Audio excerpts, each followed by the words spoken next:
hope you are clear with the dicot and monocot root and stem. Now let us move on to the next part, which is the dicotless leaf. So the vertical section of a dicot leaf shows three main parts. What is a vertical section? So section like this. If you cut a leaf vertically like this, it shows three main parts, right? So it is vertical and this is horizontal, right? So when you take a cut of the vertical section of a dicot leaf, it shows three main parts. So first one is epidermis, the second one is mesophyll, and then comes the vascular system, right? So first let us see about the epidermis portion. So it covers both the upper and lower surface of the leaf. We know that leaf has two surfaces, the upper portion and the lower portion, right? Angane leaf undavum. Appo ee rendu surfaces we are able to find the epidermis. So who covers the upper and lower surface of the leaf? It is the epidermis. The upper surface is also called as adaxial epidermis. What is it? Adaxial epidermis. And lower surface is also called as abaxial epidermis of the leaf, right? And it has a conspicious cuticle, which means that it has a clearly visible cuticle upon it. Appo evideyana cuticle undu?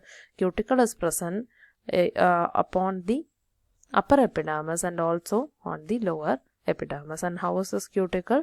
It is conspicious, which means that it will be clearly visible above the epidermis, right? And generally stomata are more in abaxial epidermis and fewer or absent in the adaxial epidermis. So where are the stomata seen? We know that stomata are embedded between the epidermis, right? So where are the more amount of stomata present? It is seen in the abaxial epidermis, which is the lower part of the leaf, right? So in the lower epidermis we will be able to find more stomata than the upper epidermis or the adaxial epidermis, right? And so it is either fewer or absent in the adaxial epidermis. Clear? Okay. Now let us move on to the next part. We first saw about the first layer, which is the epidermis. Now comes the next layer, which is called as the mesophyll, right? So what is this mesophyll? These are tissues which are present between upper and the lower epidermis. The upper epidermis അതുപോലെ തന്നെ lower epidermis നടുക്കുള്ള ആ പോർഷനെയാണ് we are calling it as mesophyll, right? So the tissue between upper and the lower epidermis is called as the mesophyll, right? And it is made up of parenchyma. What is it made up of? It is made up of the parenchyma cells. You can see it here. These are the parenchyma cells, and they contains chloroplast for photosynthesis. You know that leaf are the site for photosynthesis. So this parenchyma cells are the one which contains chloroplast for the photosynthesis process, right? This protoplasm containing parenchyma is of two types. So we told that the mesophyll is a layer which is filled up of, or it is made up of parenchyma cells, right? And they contain chloroplast for photosynthesis.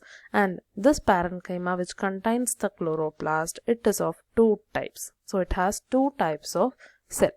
First one is the palisade parenchyma and the other one is the spongy parenchyma. Okay, so first let us see the palisade parenchyma. So it is adaxially placed, which means that it was seen in the near the upper epidermis. Upper epidermis കഴിഞ്ഞ പാട് കാണുന്ന layer ആണ് palisade parenchyma. Okay, so it is adaxially placed, made up of elongated cells arranged vertically and parallelly. So how was it made up of? It is made up of elongated cells. So like cells like this are making up the palisade parenchyma, and they are arranged vertically and parallelly. How are they arranged? They are vertically like this, right? And they are parallel also. Parallel means ഒന്നിനോടൊന്ന് ഇങ്ങനെ അടുപ്പിച്ചിട്ടാണ് ഉണ്ടാവുക. So it will be parallel to the other, right? So this is how the palisade parenchyma are present. So it is adaxially placed. It is made up of elongated cells which are generally arranged vertically and parallelly. Okay, so this is about the palisade parenchyma. Now coming to the spongy parenchyma. So the spongy parenchyma, these are oval or round and loosely arranged. You can see the spongy parenchyma here. This is the spongy parenchyma. So what is the shape of the spongy parenchyma? These are oval or red. Okay, and how are they arranged? They are very loosely arranged. You can see it has many spaces in between them and they are loosely arranged. And it is situated below the palisade cells. Where are they placed? They are placed below the palisade cells. Right, so this is the palisade parenchyma, and just below the palisade parenchyma is the oval or round shaped, loosely arranged palisade cells, which are called as the spongy parenchyma.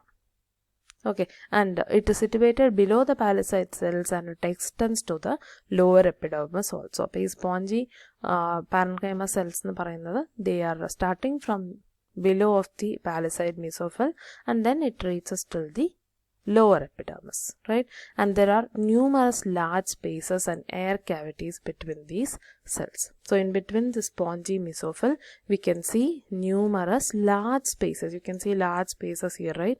So these are air cavities between the cells. So you know that exchange of gases happens in the leaf portion, right? So these empty spaces are acting as the air cavities. Clear with the children? Can we move on to the next part? Okay. Third portion is the vascular system, right?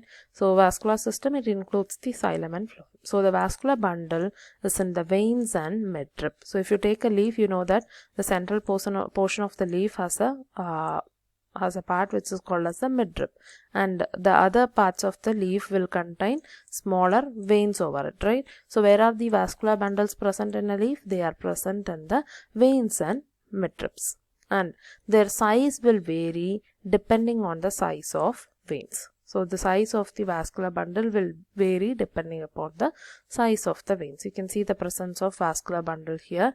So it shows the presence of the bundle sheath. I hope you remember about bundle sheath. These are sclerenchymatous cell, right? So this sclerenchymatous cell which will contain the xylem and phloem, right?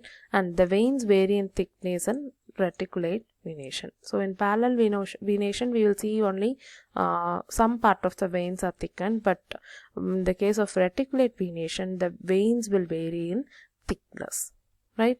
And the vascular bundles are surrounded by a layer of thick-walled bundle sheath cell. So which is surrounding the vascular bundle. It is surrounded by a thick-walled bundle sheath cells, right? So this is the structure of the dicotyledonous leaf. Clear with the children? Are you clear with how the leaf portion of the dicot plant will be? Everyone clear with it? So it has three parts. One is the epidermis, and then comes the mesophyll, and then comes the last one, which is the vascular system, right? So now let us move on to the monocotyledonous leaf, right? So the anatomy of monocot leaf is similar to that of the dicot leaf in many ways, but there are following differences also. So stomata are seen on both the surface of the epidermis, but in the case of dicot, we told that more number of stomata are seen in the lower epidermis. Okay, only very fewer or some amount of stomata are seen on the upper epidermis. But in the case of monocot leaf, more amount, that is both the surfaces of the epidermis will have the stomata. Okay, so stomata are seen on both surfaces of the epidermis. And in this monocots, mesophyll is not differentiated into palisade and spongy parenchyma. Okay, രണ്ട് parenchymatous cell ആയിട്ട് അത് divide ആയിട്ടില്ല, right? And in grasses, certain adaxial epidermal cells along with the veins will modify into large empty colorless cells which are called as the bulliform cells. Okay, so they told about the stomata. Where is it present? It is present on both the surfaces of the epidermis in monocots. And how is the mesophyll? It is not differentiated into palisade and spongy parenchyma. And in case of grasses, they are saying about grasses, in this certain adaxial and epidermal cells, right?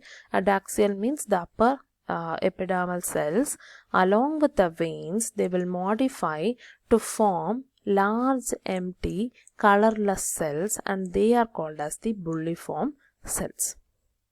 Okay, clear with the children? How are these bulliform cells formed?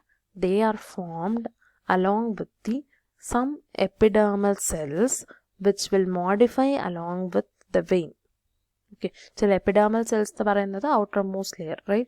And which part of the epidermal cell? It is the adaxial epidermal, which means the upper epidermal cells. You can see in this diagram, children, they have written it as bulliform cells. You can see some large empty colorless cells, right? So these are called as the bulliform cells. You can see it here, they have written it as bulliform cells, right? So certain adaxial epidermal cell along with the veins will modify into large empty colorless cells, which are called as the bulliform cells. And when these cells absorb water and are turgid, right? So when these cells are absorbed water, they have absorbed the water, and when they are turgid in their appearance, turgid എന്ന് പറഞ്ഞാൽ വീങ്ങിയ പോലെയുള്ള appearance ആണെങ്കിൽ the leaf surface is exposed, right? So the leaf surface will be properly seen outside, it will be in its proper position.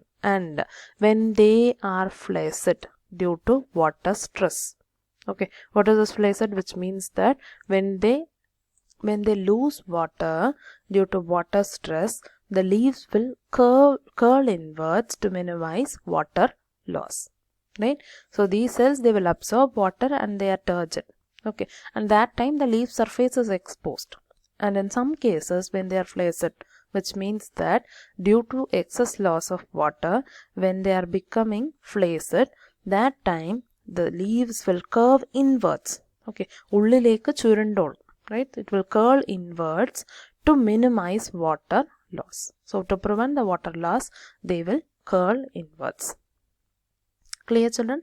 Now, and parallel venation is reflected in the near similar sizes of vascular bundles except in main veins. And how are their vascular bundle?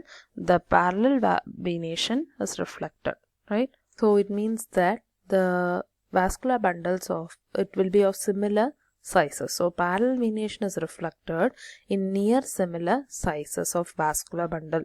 It means that the vascular bundles will be nearly similar in size except in the main vein. So in the main vein alone, we can see some difference because they are little broader, right? So the appearance of the vascular bundle will be little different in the main vein alone, and in other veins it is of similar sizes.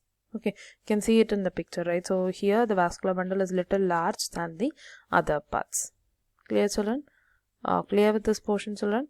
Okay, so now let us move on to the next part. So with this, the anatomy of our dicot and monocot, root, stem and leaf is over, right? Now let us move on to the next portion.